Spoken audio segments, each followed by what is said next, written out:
प्यारे भक्त प्रेमियों, आराध्य जीवन सत्संग में आपका हृदय से स्वागत है।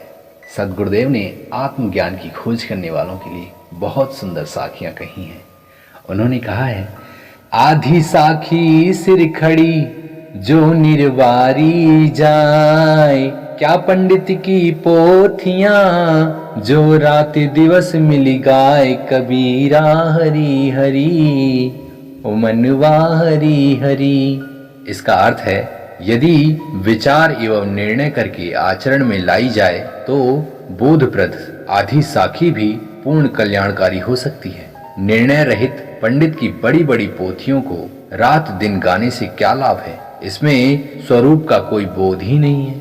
आप भी जानते हैं, दुनिया जानती है, पंडित की पोथियों में सार ज्ञान है ही नहीं। बस रात भर रात्रि जागरण करके पहरेदार की भांति जगने का ही काम है। सद्गुरुदेव आगे कहते हैं, हो पांच तत्व का पूतरा युक्ति रची मैं कीव, मैं तो ही पूछो पंडिता शब्द बड़ा के जीव, कबीरा हरी हरी ओ मनवा हरी हरी। अर्थ है, पांच तत्वों के इस पुतले शरीर को मैंने ही युक्ति से रचकर तैयार किया है। हे पंडित, मैं तुमसे पूछता हूँ, शब्द बड़ा होता है कि जीव? बताइए। मैं कहने वाला यह चेतन ही अपने कर्मों के द्वारा शरीर का विधाता है। जीव के अलावा माना हुआ विधाता शब्द मात्र है, अर्थात जीव ही सारे कर्मों का ज्ञाता और विधाता है। प्यारे मित्रों, सद्गुरुदेव ने आगे कहा है, पांच तत्व का पूतरा मानस धरिया नाव, एक कला के बीच रे बिकल होत सब ठाव, कबीरा हरी हरी ओ मनवा हरी हरी।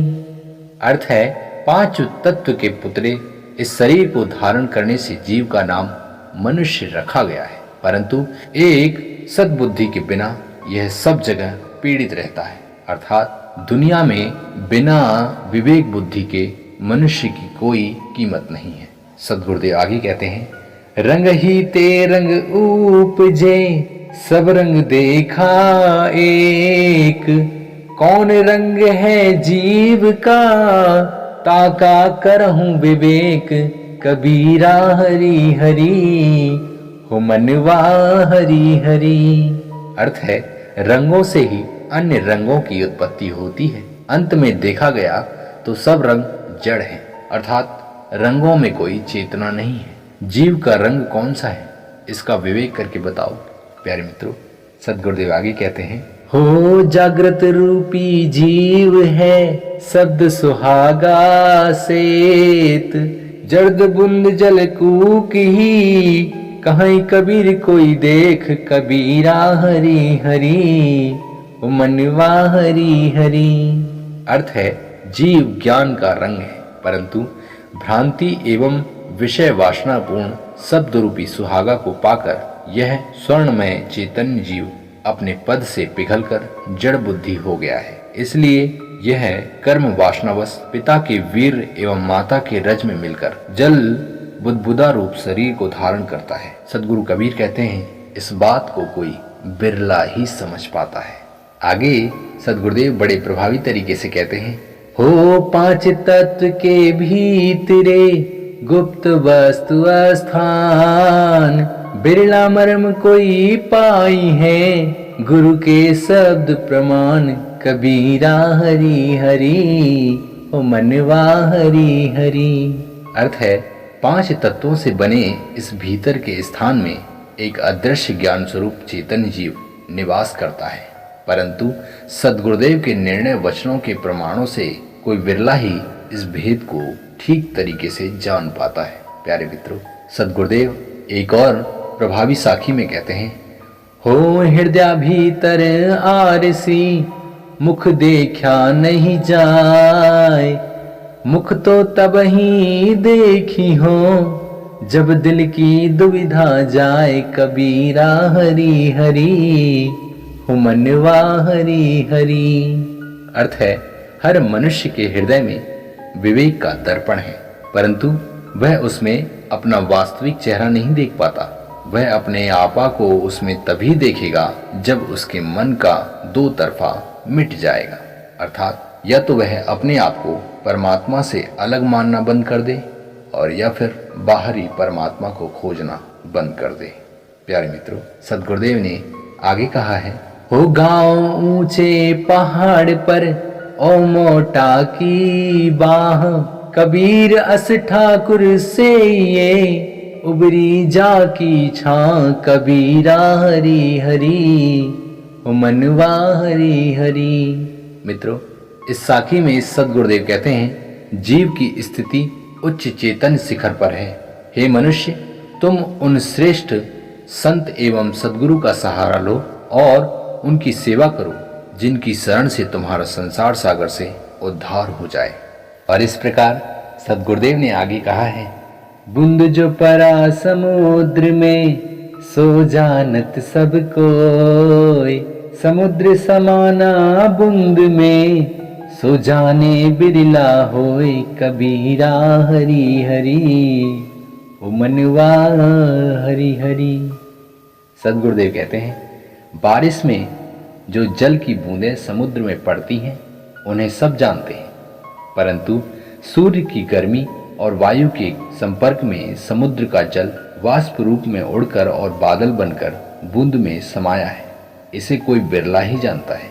जीव ब्रह्म में लीन होता है, इसे बहुत लोग कहते हैं, परंतु ब्रह्म जीव में ही लीन है, अर्थात ब्रह्मत्व श्रेष्ठत्व जीव में ही निहित है।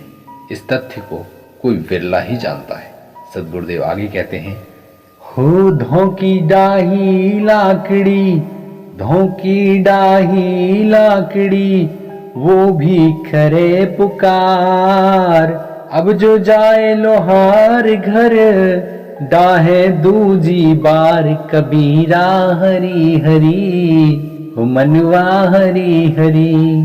इसका अर्थ है, जली हुई धों की लकड़ी कोयला बनकर चिल्लाती है कि यदि मैं लोहार के घर गई तो वह मुझे पुनः जलाएगा, अर्थात जन्म जन्मांतरों एवं गर्भवास में पीड़ित मुमुक्ष जीव सद्गुरु की शरण में पुकारता है कि हे गुरुदेव, अब मुझे संसार से बचा लो, अन्यथा यदि अज्ञान रूपी लोहार के हाथों में पड़ गया तो मैं उसके द्वारा पुनः संसार के तापों में जलाया जाऊंगा। सो हे गुरुदेव, मुझे अपने अमृत ज्ञान से बचा लो, बचा लो। सद्गुरुदेव आगे कहते हैं, बिरह बाण जहिला गिया, औसद लगे न ताही, सुसुकी सुसुकी मरी मरी जीवे, उठे कराही कराही, कबीरा हरि हरि ओ मनवा हरि हरि। इसका अर्थ है, जिसको विरह का बाण लग गया है, अर्थात जो समझता है कि मेरा लक्ष्य मुझसे अलग है, उसको स्वरूप विचार की औषधि नहीं लगती। वह तो अपने लक्ष्य को पाने के लिए सुबक सुबक कर रोता है, मूर्छित होता है, जागता है और अपने प्रियतम के वियोग की याद में बारंबार रोता रहता है। मित्रों, इस साखी की विशेषता है कि परमात्मा एवं मोक्ष को बाहर खोजने वाले लोग हमेशा जीवन भर निराशाग्रस्त ही रहते हैं। और इस प्रकार सद्गुरुदेव आगे कहते हैं, साखी कहे गहे नहीं, चाल चली नहीं जाए, सलिल धार नदिया बहे, पाँव कहाँ ठहराए, कबीरा हरि हरि ओ मनवा हरि हरि। अर्थ है, लोग साखी शब्द या ज्ञान के वचन कहते हैं अथवा मैं साक्षी स्वरूप चैतन्य हूँ ऐसा कहते हैं, परंतु इन भावों के अनुसार आचरण नहीं करते। प्यारे मित्रों, इस साखी में सद्गुरुदेव की ओर ही संकेत दिया गया है। मित्रों, आज की ये साखी हमारे जीवन के लिए समर्पित है। अब देखना यह है कि हम इन साखियों को अपने जीवन में उतारते हैं या नहीं। प्यारे मित्रों, और भी ऐसे ही प्रभावशाली साखियों के लिए अपने आराध्य जीवन सत्संग से जुड़े रहें। मिलते हैं और भी शानदार साखियों में। तब तक के लिए नमस्कार, धन्यवाद, जय हिंद, वंदे मातरम।